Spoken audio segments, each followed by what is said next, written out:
AI has emerged as a powerful tool which is reshaping how we teach, how we are learning, and how we are engaging with various stakeholders. Now she can focus more on mentoring the students, identify their learning gaps in real time, right, and provide that personalized mentoring and support. See, one is the first and foremost is in personalized learning. I mean, I'm pretty sure many people have spoken to you about, right, the personalized learning. See, AI algorithms, they analyze the student data. You know what they do is they analyze what is the learning style of this child.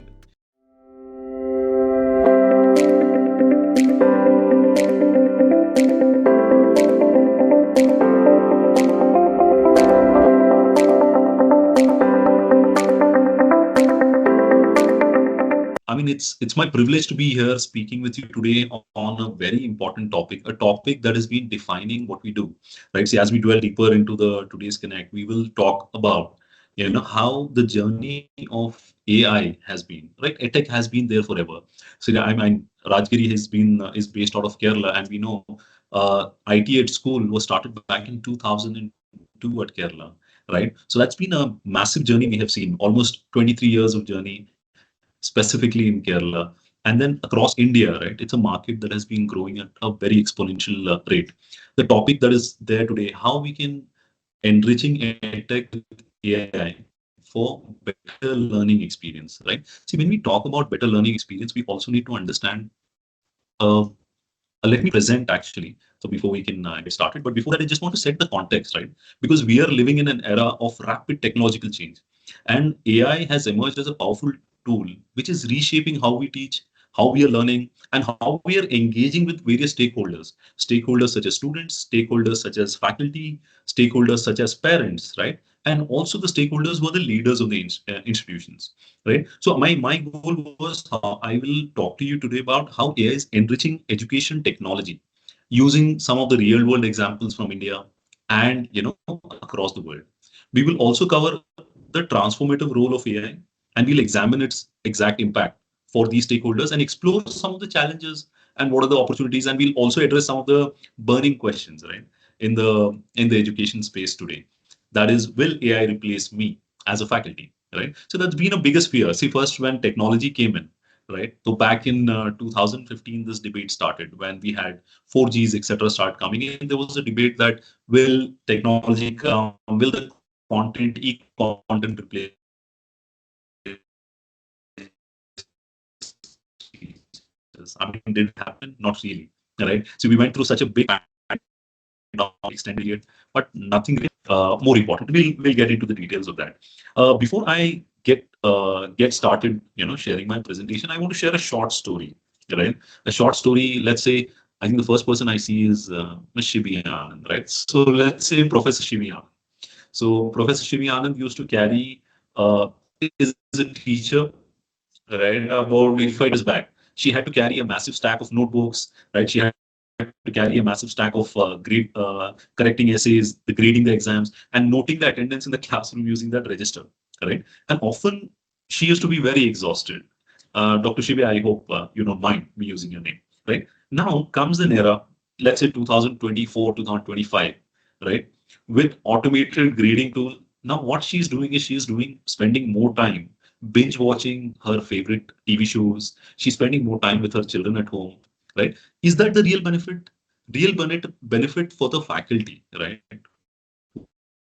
Who's Dr. Shibi in this example? What I'm getting is that now she can focus more on mentoring the students, identify their learning gaps in real time, right? And provide that personalized mentoring and support that our accreditation bodies talk about, right? So now I'll just move on and share my screen. So that's, I thought I'll give you a context, right? Saying that how a life of one particular professor has changed from last decade to the current times, right? So if you look back 10 years ago and what it is now, right? Professors have strong backs now because they're not carrying more load of books, right? If not, they had to hold, I mean, many of them used to get carpal tunnel syndrome just by correcting papers, right? I, in fact, had got that when I was a registrar. So let me just share my screen. Please allow me to do that. So this topic, education technology, happens to be very close to me because my research in my PhD is on role of technology in higher education management, right? So I served as a registrar in one of the universities before coming in, joining Digi, which is actually leading this transformation. So the objective for today is that we will try and cover as to what is the current landscape of education technology, right? So what is happening in education technology today, right? We'll try to understand what are the evolving trends and what are some of the supports we are getting. Let's say support from the government, because government plays a very key role in anything that we try to do, whether any initiative that we try to take, whether it is technology. For example, a good example of a government support is your cryptocurrency, right? If the government supports it, it can actually flourish. If the government doesn't support it, it will go to the cracks. Then we have, we'll talk about what is the role of AI in education as such, right? We'll understand how AI has been integrated into educational systems, right? And I will specifically focus on EdTech because I have understood that previously there were, the sessions, people have tried to show you how things work really, but I will try to talk about how it is integrating into EdTech. And then also we'll learn as to how it is enhancing the teaching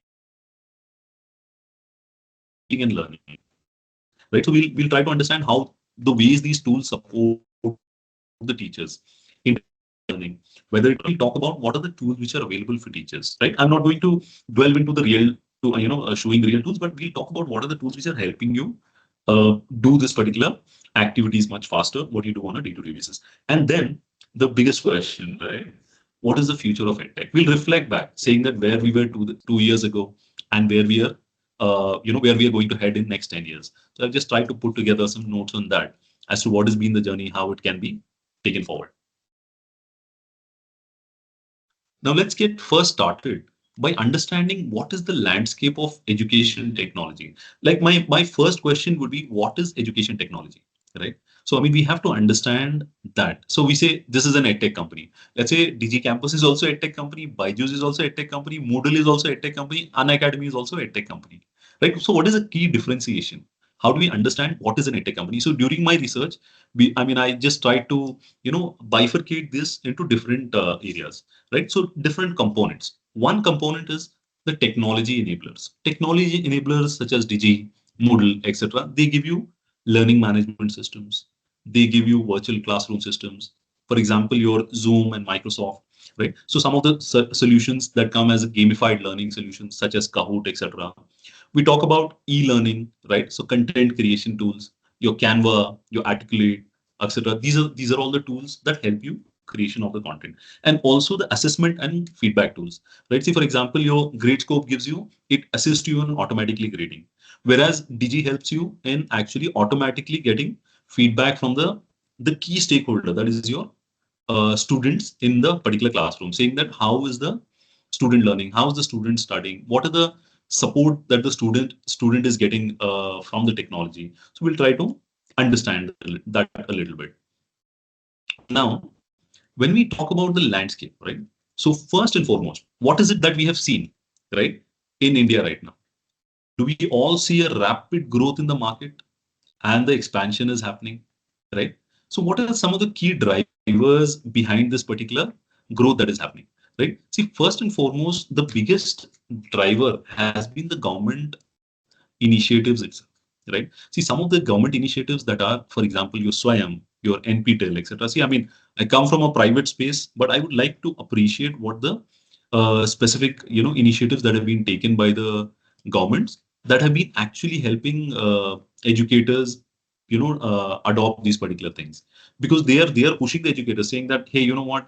Today there is a new course in Swayam, right? There is a new course in what do you say, your NPTEL. There is a new course in your Coursera. These are all the tools. That is your government initiatives, and they are bringing policy. Now, I mean, I'm sure many of you know this year the central government, in fact, has included in their budget a dedicated budget for artificial intelligence related development. Right. So that is, and also many state governments, right? So I think Kerala has always been somebody who has been showing the, what do you say, the direction. I'm pretty sure there are many faculties from Kerala over here because I'm a big fan. I've been seeing IT at school. I've been seeing, what do you say, the satellite-based education, which has happened in the journey, the transformation that has happened in Kerala over a period of last about, I think, last 20, 25 years, right? So that has given, I'm sorry, I think, yeah. So that is given actually given us a platform, right? So that platform that can be used to enhance this particular activity. The next thing that is happening is the increased adoption of AI and emerging technology. See, we have all now realized, right? So 2 years back, we were like, what can this chat GPT do? It can just give me some answers, right? See, Google is today more scared of chat GPT than Bing. The reason is people have stopped going to Google search. They have started going to more generative AI tools, right? The adoption has increased over a period of time massively, right? So if you see, if I have any question, I would rather go to a generative AI tool. It can be ChatGPT, it can be Claude, it can be Copilot, right? It can be Gemini, any of these tools. See, all of them are serving my purpose. All right. I'm not going to Google. I'm not going to Google and asking, say, what are the 10 ways I can make buttermilk, right? So I'm just typing how to make buttermilk. Give me 10 methods to the generative AI is giving me 10 methods. This adoption has increased irrespective of whether you are a tech savvy person or not a tech savvy person, right? So whether you are a housewife or whether you are a student or whether you are a faculty, right? All of us. So for example, faculties have started using the generative AI, for example, their lecture notes, right? Their presentations, etc. Those are all the things that have been enhanced through this particular uh, through the increased adoption. Then many of us, right, have realized that either we start learning now new skills which can last us with us lifelong and enhance our skills, or we become replaceable. Because see, India is a land where there is a lot of unemployment which is there. Unless and until we keep ourselves relevant, right? We do not actually stay in the line of that competitive workforce which is there. We are a highly competitive workforce, right? So it might be something controversial what I'm saying, but we are like that. There is a lot of unemployment. See, while we have higher education today, right? So the gross enrollment ratio in higher education is not reached 30% till now, right? So whereas we have states like Kerala that talk about 100% literacy, but whereas when we take the national average, right?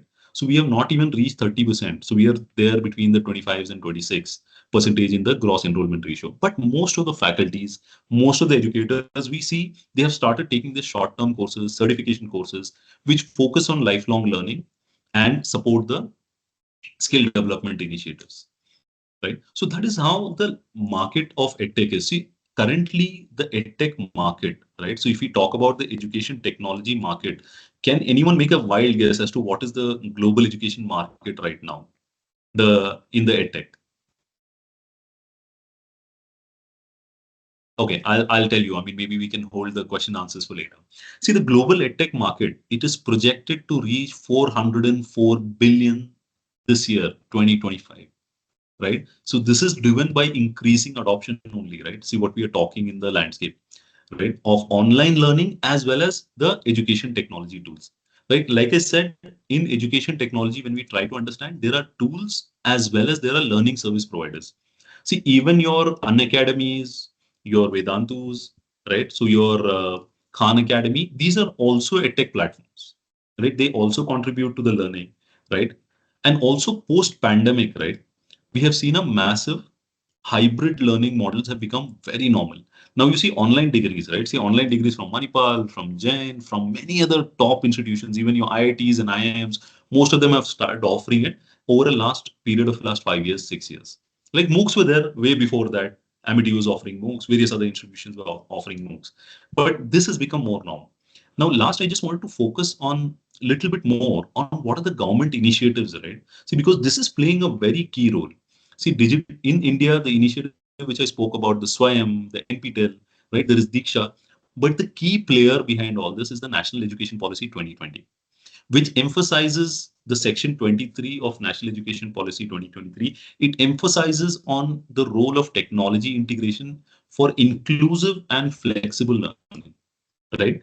And there has been a huge rise of partnerships between the educational institutions and edtech companies and startups which are coming in and changing the game, right? So I'm very proud that I'm part of one of the startups, which is Digi Campus, right? So which is actually part of this digital journey which is happening in India. Now challenges, right? Now the challenges we have to talk about. See, when we address any particular landscape, right? Landscape is not just about who's present in it, right? Landscape is all about also about what are the barriers which are there to in this particular journey. See, one of the biggest barriers is the digital divide which we have, right? So today, there are many parts of the country, right, that still lack these particular tools, the smartphones, right? So every state, every rural city, every rural town or district has internet has reached over there, but still the awareness, right, the digital divide compared to the Gen Z versus the people who are age of 50 and above, because their learning senses are less, right? So that is something which we have to address as a community as a whole, where how we can enable that for them. Then next question, biggest question, the challenge which comes is data privacy and security.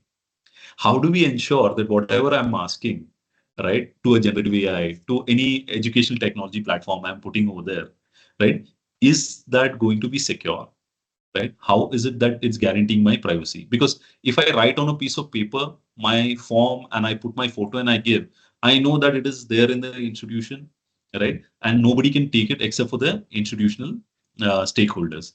But what happens if I am putting it on an online platform, right? So for that, that's why there are platforms that adopt high security measures, education technology platforms. So in case if your institutions are also assessing platforms, right, there is something called as VAPT compliance, right? Platforms go for that. There is something called as ISO compliance. Platforms go for that. So educational technology platforms who adopt these kind of security measures, right? So DDoS protection, etc. Those are the platforms which you can trust for your technological transformation. Then next also, one of the challenges is how do we ensure quality, right? See, with influx of so many education technology solutions, it becomes extremely challenging to maintain quality, because quality learning, because you are bifurcated, you are spread across. So you need a solution which can be one comprehensive solution, or it can be a group of integrated solutions together.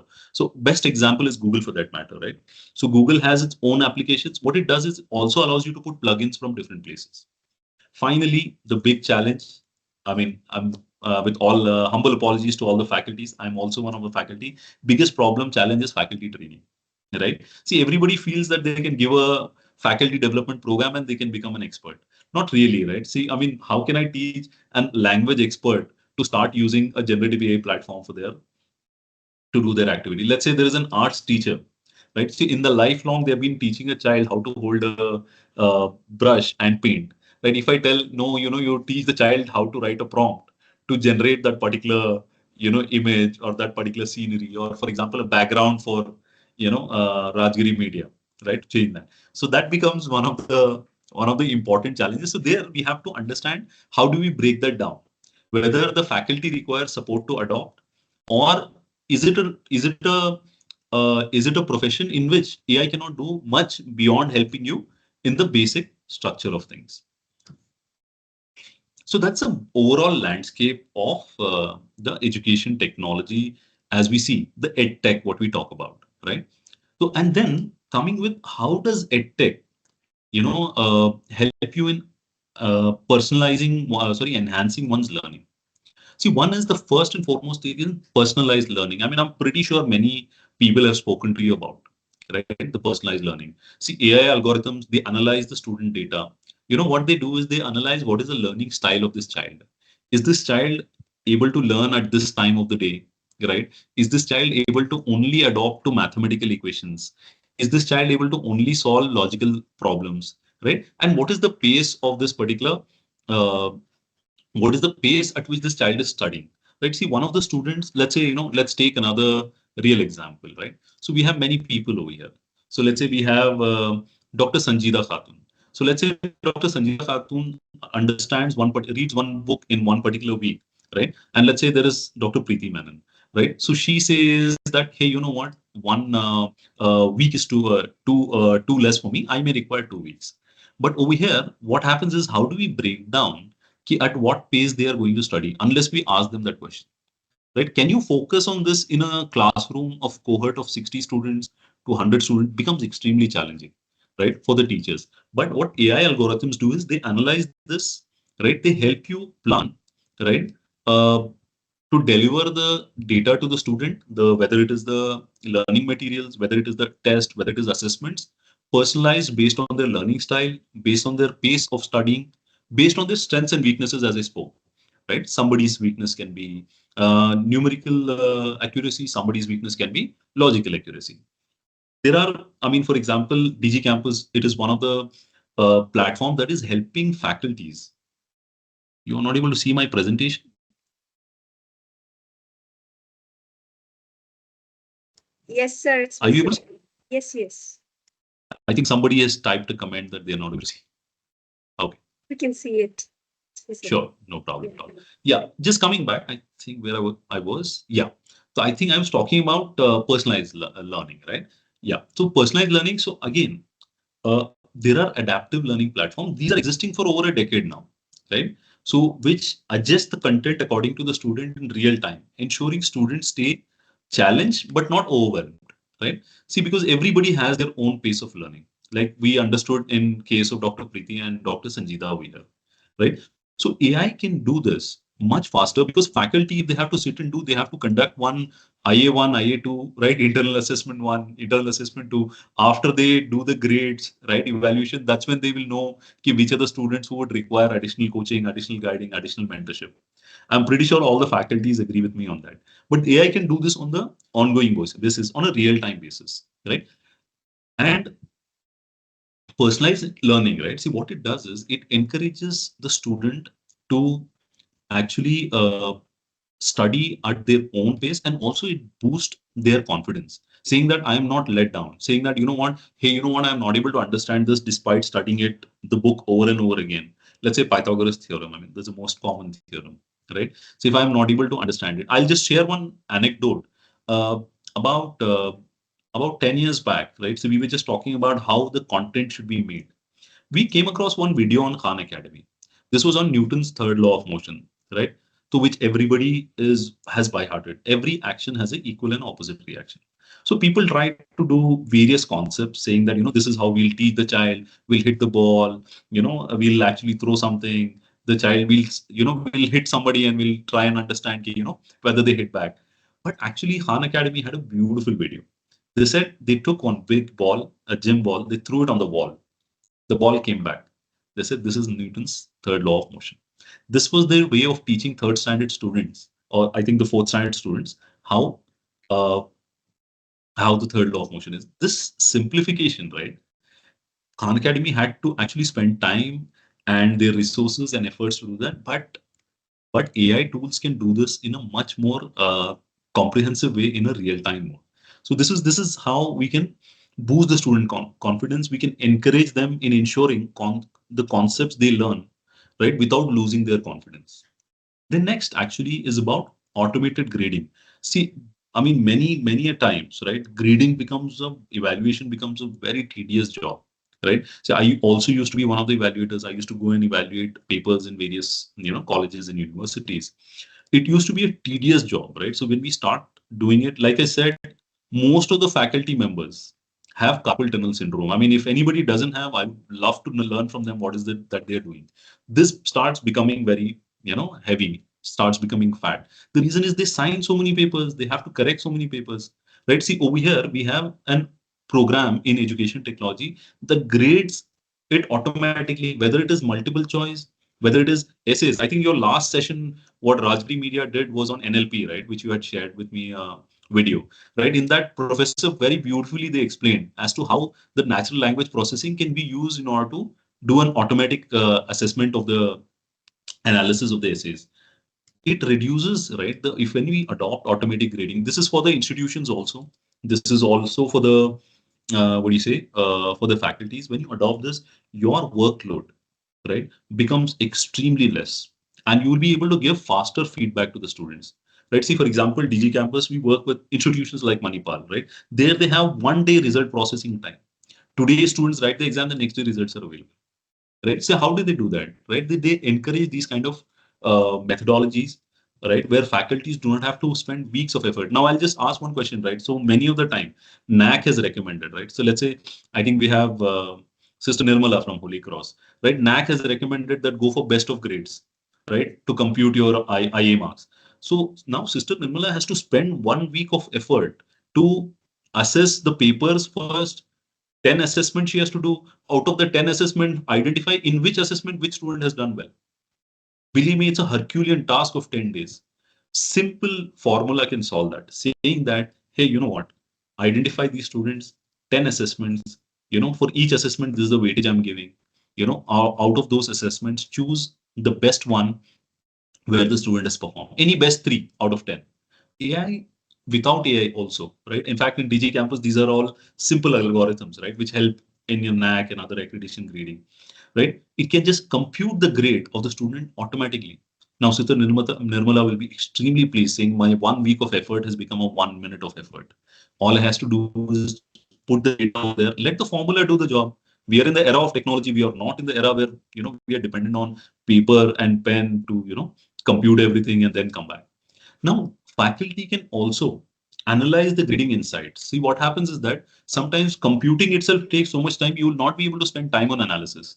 This is some problem I faced when I was a faculty, when I used to teach, right? So I used to face, I mean, even now, of course, I teach and I do workshops for the institutions, but when I used to teach actively, it used to become extremely challenging, right? So I never used to be able to understand who are my toppers, except for the basis of marks, right? So for many, there are many examples. I think in the previous sessions also, people have spoken about grade scope, right? They have spoken about what do you say, other edtech tools that are helping in this particular journey. That is, grading, making the grading very highly automated and making assessments very efficient. Now, finally, coming to the real-time feedback, right? So coming to the real, I mean, in the top layer, the real-time feedback. See, students are able to process these things much faster because they are able to understand their strengths and weaknesses, way before somebody would come and tell. See, an education technology app which is enforced with AI. Now, I'll give you an example, right? So, I mean, I'm so sorry I keep using an example of Digi Campus again, right? See, I'm not here to talk about Digi Campus. I'm talking generally about everything, but in Digi Campus as an operating system, let's say I'm giving an assignment to a student, right? So we have done national level partnership and integration with Turnitin. Now, faculty's biggest challenge, right? So I'm pretty sure many of you will have a smile on your face, is that now biggest challenge is to understand which student has used ChatGPT, right? So, and also there is, you also want to understand what is the similarity score between the assessments. See, either I sit and analyze, I do use a yellow marker and mark it, which we used to do in the back in the day. Or I can just say, hey, you know what, switch on Turnitin for this assignment. Automatically, you will get to see the similarity score, right? See, and also it can detect low latency text, right? See, when AI writes the machine language, it writes in a specific manner, which is very easy to detect. See, nowadays, many articles, right? So there was recently a famous news which came out, Times of India, one of the article, the end of it, it was written what AI had written also. They had forgotten to remove that particular line, right? So saying that, add your own comments to this. So, it's so easy for us to detect when we read, but to do it on a mass level, I'm talking from a faculty's point of view, right? See, today, I'm totally coming here from the academic perspective, from a faculty's point of view. Let's say Dr. Kajal Kumari doesn't have to go through all these papers. All she has to do is saying that, what, give me the similarity score, boss. So within the assignment, you'll be able to get that over there and you'll be able to give real-time feedback to the students. So sorry, I think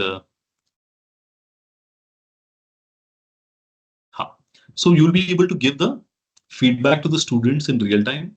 And as educators, you get insights into some of the, what do you say, key areas where students are required to improve upon. Now, also another important thing, right, which EdTech comes with is intelligent tutoring systems, right? So platforms which have AI-based tutoring, right? AI-based, what do you say, answering support. See, I think we have come across many, right? See, for example, Vedantu has been doing that. Now, most of the platforms have generative AI integrated in it. So you can use that to understand whether what I have written, what am I going to submit, whether it is right or wrong. See, there is no harm in using technology when it's there at our disposal. Now, next part is the content creation and curation, right? Again, a Herculean task. See, many of the faculties are good, they are subject matter experts, but they are not good at creating PPTs. See, I mean, if we look at the PPTs which are shown in the classrooms, right? So students sometimes say, hey, you know what, I can do much better job than this, right? So AI tools, right? So they can help you in generate educational content. See, when I'm talking about educational content, I'm not referring to PPTs only because PPT is not the only educational content. I'm talking about interactive quizzes. I'm talking about your study guides. I'm talking about your learning resources, whether, it can actually ascertain data from vast digital libraries which are available. And it can translate and adapt the content for regional languages also to enhance its accessibility.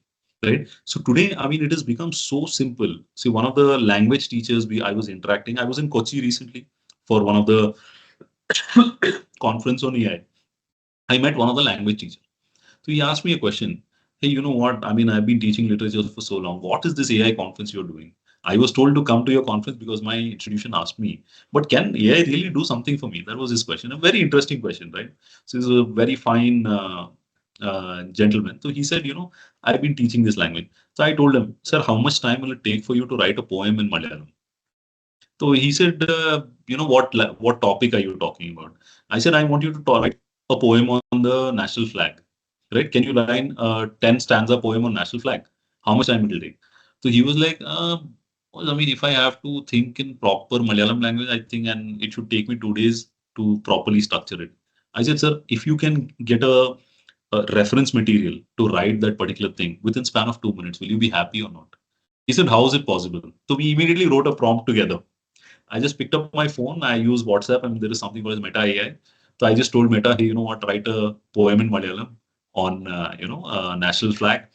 And it immediately gave us 20 stanzas. And the professor was flabbergasted. He said, this is available in WhatsApp. I was not even aware about it. Right. And that's when we discussed, you know what, this is how we can enhance, right? How and can the student learn literature just by using the WhatsApp based chatbot? Not really, right? The teacher can break it down, saying that what is missing. I mean, and the teacher was able to immediately identify the problem, saying that, hey, you know what, this AI has made a grammatical mistake.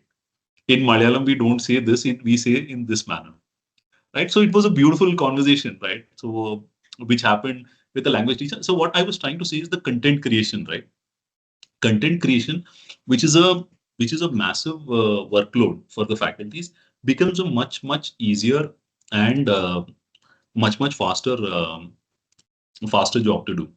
And then finally coming to the learning analytics, right? See, nothing has helped in improvement of students more than the learning analytics itself.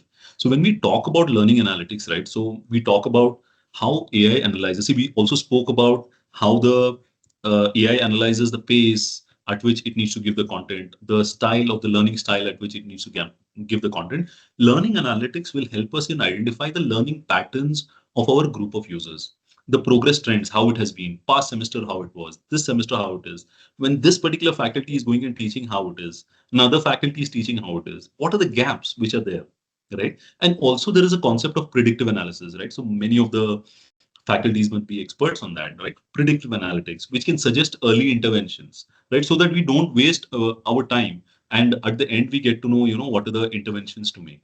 And also faculties can now make the data driven decisions, and that data and the analysis is coming to them ready made, right? See, they don't have to spend their time on this. See, they can do much more doing their activities in terms of research, in terms of their publications, etc. Now, talking about the analytics, there are multiple platforms, right? See, that give real-time dashboards that help in tracking academic progress of a student as well as a faculty, right? And also feedback platforms. See, now NAC has mandated that there should be a faculty feedback, course level feedback, component level feedback that has to be taken, right? So how do we ensure that how do we ensure compliance to that? See, that's where intelligent platforms come into picture, right?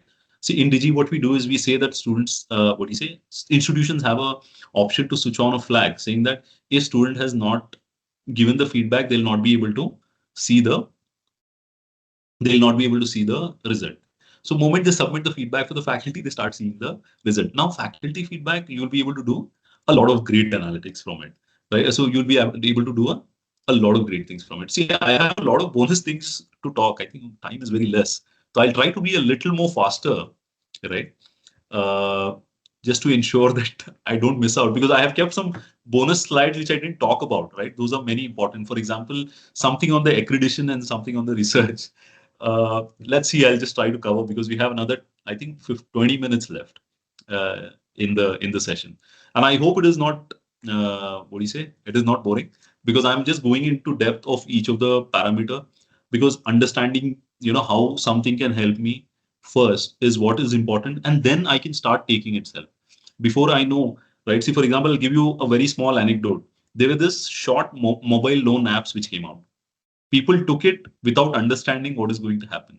What happened is one payment missed. They were sending notifications to everybody in the contacts, right? So that's why, I mean, my focus was that first we'll understand how something can help us before we can actually talk about how we can start using. Now, talking about some of the other key areas, right? See, what are the transformative edtech tools for, which the faculties can adopt, right? See, for example, teaching assistants, right? So in your classroom, you can use teaching assistant, which can actually help you in automatically summarizing a discussion which has happened. I'll give you a fine example. So when I do meetings on Zoom, etc., there is an option now, plugin. I switch on, it'll AI will listen to everything that I have spoken, and I can tell saying that whatever has been spoken, make it break up person by person, saying who spoke what. Like in this meeting today, we have so many people, right? So we have Bharti, we have Mr. Benedict Xavier, right? We have Deepa Satish. So many people are there in this meeting today, right? So what happens is that the AI will, what it will do is that the AI will analyze what each person spoke, and it will give me key points. I can tell saying that why I want it only in 10 sentences, not more than that. I really don't want to go to the transcript of the entire conversation which has happened. Correct. I'm pretty sure there are some smart faculties over here who may be actually making AI listen to what we are talking, and they may want to summarize that in 1 or 2 minutes. Then there are chatbots which we have spoken about. I don't know why the presentation keeps moving. Yeah, we spoke a lot about the chatbots, right, for the student interaction. So these facilitate real-time communication, answering queries, right, and providing the support that the student needs. And then also sentiment analysis tools, right? So it is very important today to understand what the student is going through, right? So we monitor their emotions, how they are engaging, right? So I mean, the sentiment analysis tools, I mean, they use so many parameters. I mean, one of the tools I was really recently coming across, a student who was achieving grade A consistently across 3 semesters, in the fourth semester suddenly it dropped to grade C. It said there is something wrong in this particular student. I mean, I as a faculty may not be able to go back and see in the past semester what this student did. I would generally think that this semester's grade card is coming to me. I'll be able to see, hey, you know what, you've got C grade, you need to improve. But was this student already an excellent student? I wouldn't know unless I go back and ask him, hey, you know what, bring your past grade sheets and then see. But over here, right? So with the help of AI, I'll be able to gauge that sentiment of that particular student and guide them properly. And I think we spoke about the predictive analysis, which faculties can use, right, in terms of enhancing the overall performance. Now, also apart from these tools, right? Say, I mean, I've been speaking a lot about generative AI and the edtech. There are many other technologies which use AI and that give you a lot of what do you say, leverage in terms of institution. How do I make my institution stand out? See, many institutions they started making claims that our institution is South India's AI-powered first institution. Our institution is, AR/VR based institution. For example, I'll tell you, Harvard started using AR/VR technologies to teach their medical students how to what do you say, dissect and how to see, how to actually dissect the cadavers, etc. Georgia Tech, right? See, for example, they were providing a teaching and powered assistant that answers student queries, right? So AI and VR together, artificial intelligence and uh, virtual reality together, right? So you will be able to create engaging learning experience that enhance students' understanding, right? See, when I just want to give an example, when we go to see any movie, right? So a movie which is there in 3D or an IMAX 3D is much more better compared to a normal movie. The reason is we have an immersive experience over there, right? So that's how there is a convergence of these technologies. I mean, mostly we always talk about how these technologies are merging together and giving us things. Now I'll tell you, so this is my specs over here, right? So I'm using my specs right now, right? There is a company, right? So which is working on specs, which helps the mechanics. How can a spec help mechanic? Can you tell me? They're using artificial intelligence and also they're using augmented reality. So they say mechanic is wearing that particular specs. There'll be a visual display over there saying which screws he has to open, which screw he has not closed, which cable has to be put where in a particular car, right? So that is a convergence of technology that is happening right now across various fields. I mean, that's a pure example of how augmented reality and augmented reality and your AI are coming together. And there are many real world, what do you say, scenarios, right? So real world application. For example, I'll tell you, there's one more, right? So where AI powered career platform that is helping the students in finding internships and jobs, right? So it's called as Handshake, right? So quite a simple name. It is helping the student saying that hey, based on my particular what do you say strength, help me in getting this particular job. And finally, one of the platforms, right? See, initially when I really wanted to learn South Indian languages, right? So I learned Telugu in about a month's time using what do you say, multibhashi. Then I started learning Malayalam and other places. I wanted to learn international languages. When I went to learn that, the app which I used gave me so much of more advantage. It was giving me small packet of information. That was Duolingo. It was personalizing the learnings for me, right? Saying that, hey, you know what, you want to learn Spanish, this is how you have to do it, right? So I mean, I started using multivashi and I learned कि Malayalam Aryo. So I started, started from there. No, just to summarize what we covered over here, right? Seeing that in the whole journey of, the technological tools which are there, right? So one primary thing is the pre-AI versus post-AI. Pre-AI, the lesson planning was completely manual. I'm just taking 5 examples which are coming to my mind and sharing with you. Well, lesson planning was completely manual. It has become, what do you say, more automated. Student engagement, the traditional lectures, the notes, etc., are getting transformed into faculties using simulations and they're using interactive modules. Then there are assessments. We spoke about the grading and the feedback mechanism, right? We also spoke about and the feedback mechanism and how AI can do automatic grading and also give you a detailed analysis of that. And also the career counseling. It was generic career advice. So I'll just another anecdote, right? So we go and ask people as to, hey, what should I take after my 12th or, after my thing. So, hey, just do what your elder cousin did. He's very successful and you will also be successful, right? Is it a really a valuable suggestion, right? So why should I choose banking just because my elder cousin is successful in that or my elder brother is successful in that? I really want to know what I can actually be successful in. See, that is the help that AI-based personalized career path and personalized career, what do you say, suggestion platforms can do. And finally, the student support, right? See, office hours are very limited. Everybody has only 2 hands. They have one mind, 2 eyes, and 2 ears. They can only do that much in that much particular time. But if you enable this, tools where students can interact and learn about the institution, admissions team, right? So, I mean, they have been making so much benefit from this particular tools. Many of the good institutions have deployed AI bots to answer prospective students' queries. They keep, asking. There is a real type of person who keeps answering their question, reading the website and other details which are there. I'm sure they'll not be as effective, but I'm just saying. But what happens with all this is the inclusion, right, and accessibility, right? So there, which are increased. So, for example, we are able to now support voice to text tools to help students with disabilities, right, who can access information effectively, right? We also have language translation tools. I mean, the previous, if you, I think if you have not watched the episode 98, I think you should watch it.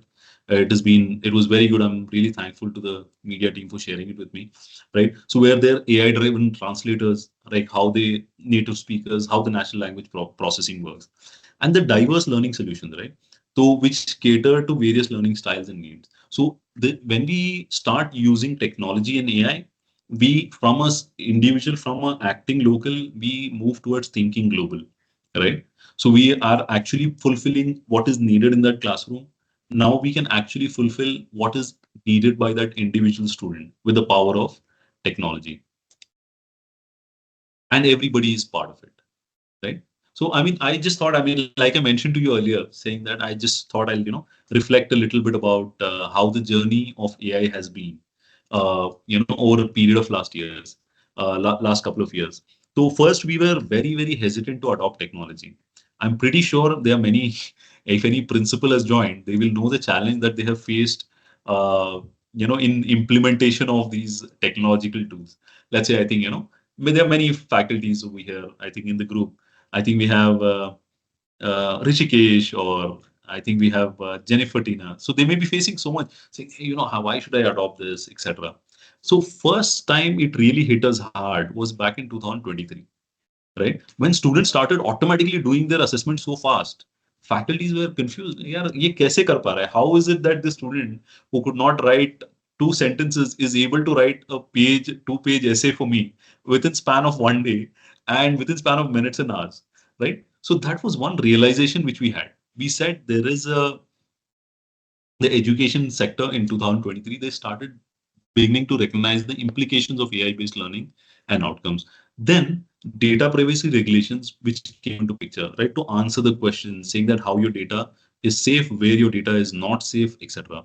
Then also what we see now, which is happening, right, there is new type of AI which is making a lot of news in the country right now. That is Grok, or actually globally, Grok has been, making life miserable for some people, making life easy for many people, right? So that AI fairness that is coming into picture. It is actually able to, what do you say, prioritize fairness in terms of the educational context. And what we think, right, is going to happen, right? Before coming for this session, I was interacting, I think Dr. Manmohan Singh, right? He was an ex-IAS officer. I messaged him saying that, sir, I mean, I have this particular session today. He said, you know what, technology is very good. I mean, I'd love to present what he has sent to me. He sent me a very beautiful note. He said, technology can help students understand teachings of Buddha, Mahavir, Prophet Muhammad, Jesus, Gandhi, Ambedkar, and other great personalities in an effective way. Right? He also wrote murder, rape, robbery, and other crimes coming from time immemorial. These problem in society because wrong thoughts generate in mind and can control only come from proper training of mind.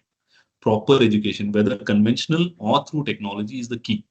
Material progress without moral progress will lead to disaster. I mean, this was a message I was just reading.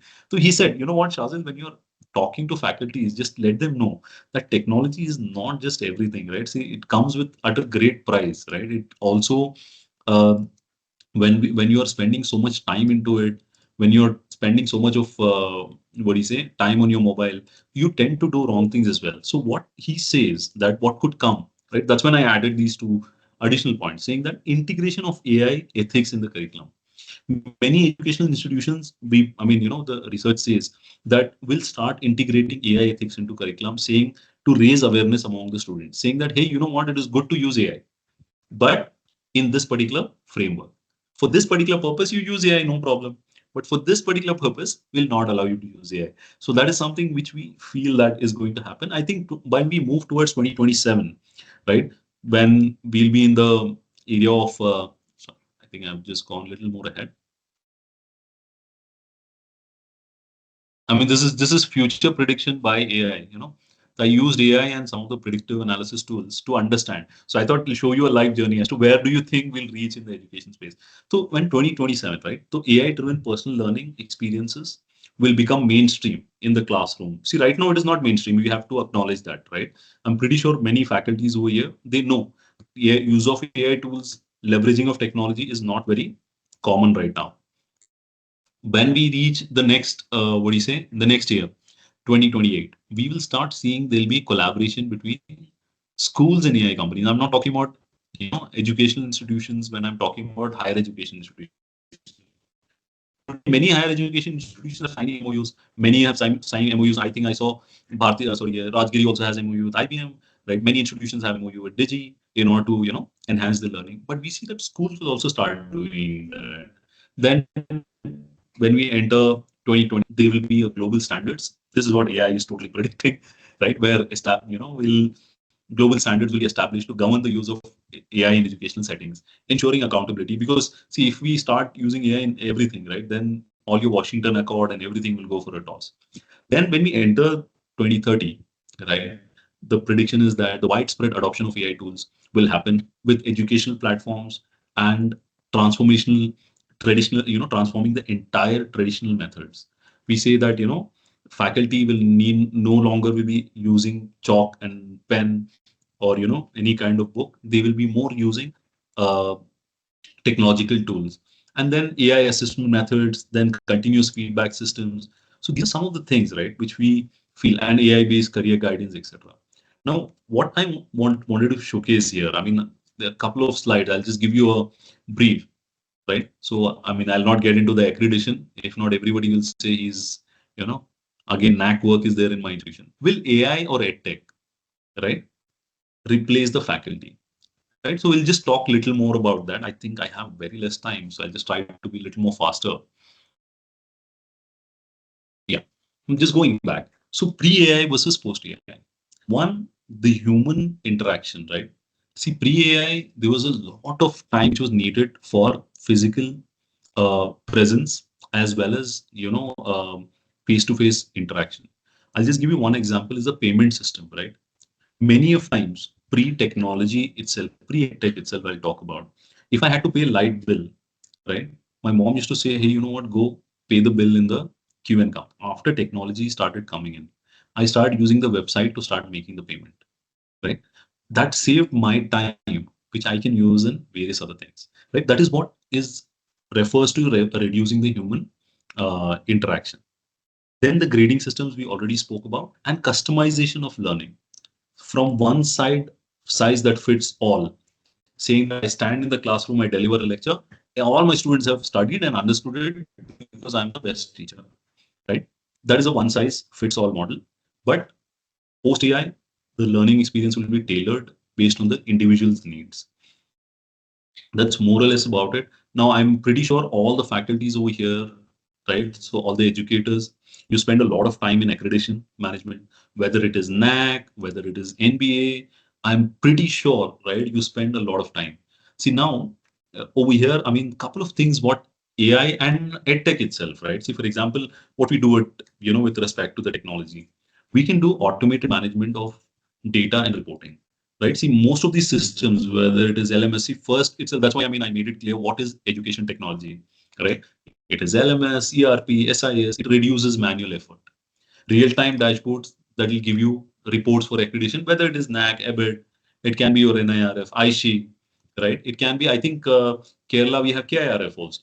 For many of the institutions are part of that, right? So, and predictive analysis, which can actually help institutions proactively identify the areas of improvement.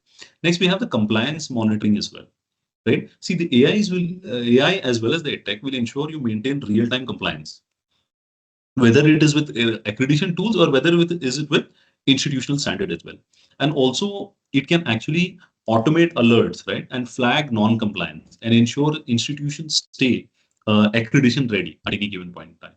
And then there is an intelligence benchmarking and self-assessment, right? So over here, right, this again, there's a lot of gaps that happen over here, uh, where AI can now compare institution performance with peer institutions, right? Saying that, hey, you know what, Rajgiri got a better grade in NAC. How do I get that? Right. So I say, hey, you know what? Manipal has got a better grade in NAC. How do I get that? So you know what? You can use the leverage the technology in order to do that, and also you can stay informed. If you use a good technology platform, something like a Digi Campus, you will be able to provide actionable recommendations to score to improve your score based on the benchmarks which have been set by industry. And also you can simulate mock accreditation visits, you can flag discrepancies, etc. And last area, you can enhance stakeholder engagement and feedback analysis, right? See, it is very important. See, if we are taking so many initiatives, but if my stakeholders are not, if my stakeholders are not engaged, right, and if they are not sharing feedback, it becomes challenging. So the edtech platforms can help you in automating your entire accreditation journey. Now comes the question as to, what are the things which faculties can do, right? How it can AI can help in faculty personal development. See, one is, I mean, this I think has been covered in the previous session. That's why I didn't get into much of details over here. A research support, where tools such as your site, connected papers, right? Various tools are there that can help in analyzing the citation networks, identifying research gaps, etc. Can you imagine your thesis has been or your research paper has been analyzed by the AI? It gives you immediate feedback. Before you submit it, you go for verbal defense, right? And then you come back saying that, hey, you know what, this were the gaps. Even for your verbal defenses preparation for your PhD, right? AI can give you a proper guidance. So you can also enhance the publishing and peer review assistance, right? See, there are AI can automatically do your grammar, plagiarism, like we spoke about, and language enhancement using. I mean, there are various platforms. I've just given an example of Grammarly and Rightful over here, right? And consulting and collaboration opportunity. This is everybody wants this, right? See, I'm pretty sure every institution says, hey, you know what? You should do industrial collaboration. You should go and do, consulting for the industry. But how do you do that, right? So the tools, right? You can use AI tools which are available within ResearchGate, within LinkedIn, which can recommend to you potential consulting and joint research opportunities, right? Saying that, hey, you know what, these institutions are working on this. This is the TST project. This is the specific project which is there. And then there is a continuous learning and skill development. There are multiple platforms which can help the faculty, saying that faculty can say, I want to study only 10 minutes in a day. AI can personalize that content only for 10 minutes in a day, and it'll tell you in how many weeks you will be able to learn that. Right? So it can help faculties in all the building blocks. I think there are 8 building blocks of a successful faculty. AI can help you in almost all of them. Finally, the question is, will the AI replace me? Right? See, this has been a question which has been asked time and again, right? Will technology replace me? Hey, you know what? E-content is being brought by my industry, by my educational institution. Will it come and replace me? I mean, this is one question. I thought I'll spend my last 3 minutes are there. Okay. Can we take a minute or two extra? I mean, I hope that is fine by Rajiv Media. Yeah, Because this yes, is sir. one, huh? Yes. Yeah, Yeah, yes. no, because I just want to share my personal experience on this. Will the technology replace AI? But first thing I just want to say, I mean, in fact, while I was preparing this, I said technology is not a faculty replacer. It is a faculty enabler. Whether it is AI or whether it is Edtech, these are designed to support the faculty, right? Where actually it can, automate the learning paths for the student, while faculty provides mentorship, crit- critical thinking development, and subject expertise. See, this is not something AI can come and do. AI can become a subject matter expert with only information, but that critical thinking, saying that, hey, you know what, if you don't fit this here, you can fit this here as well, right? Instead of using a wheel, I can also use a trolley in order to push the particular car in case the wheel is damaged. AI cannot tell you saying that, hey, you know what, instead of wheel, if the wheel is damaged, keep a trolley and do that. Faculties will be able to bring that critical thinking. Then we have your efficient, what do you say? It can also automate all the routine tasks for the faculty. Routine tasks. We spoke a lot about your grading, your attendance, your scheduling, right? It will free you of all your activities, which are many times faculties ask this question. See, when I was a registrar of a university, faculty used to come and interact, saying that, sir, I'm a faculty, my job is teaching. Why should I go and do this documentation? Why should I actually, manage the hostel and these scheduling, etc. See, imagine, I mean, if we use technology, right, we can answer those questions to the faculty. Hey, you don't worry. There is technology to take care of it. You do take care of what you are really good at. And also, data driven decision making, right? So that is something that can help, the faculties. It can provide faculty with insights into student performance, allow early intervention and personalized guidance, and also the enhanced research capabilities, right? It can accelerate your research by identifying relevant studies, analyzing the data sets for you, and assisting in the paper writing, right? So I have written many papers off late, right? As I've taken the help of AI, and it has been much faster compared to what I used to do traditionally. And then last is but scalable learning solutions. While edtech platforms will offer large scale learning, right? Faculties can curate content, moderate discussion, and ensure contextual relevance of knowledge. That is what faculty will be more able to focus on.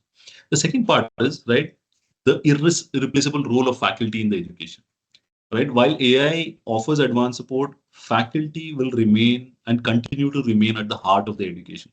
The human touch is essential in areas where AI lacks depth and emotional intelligence today. For example, mentorship and guidance, right? Every student is different. They all require mentorship and guidance in different manner. Only a human touch can deliver that. Critical thinking, debates, emotional intelligence, the ethics and value, right? So ethics is more important. See, AI, I can ask him a question today, how to hack into a Gmail account to somebody. It will give me 10 methods in which I can do that. If I go and ask the same thing to the faculty will first explain to me, hacking is a right, it's a wrong practice. Why you want to do it? Whose account are you trying to hack? No, beta, this is a wrong method. you should not do it. The faculty will be able to bring that. And then a lifelong relationships, right?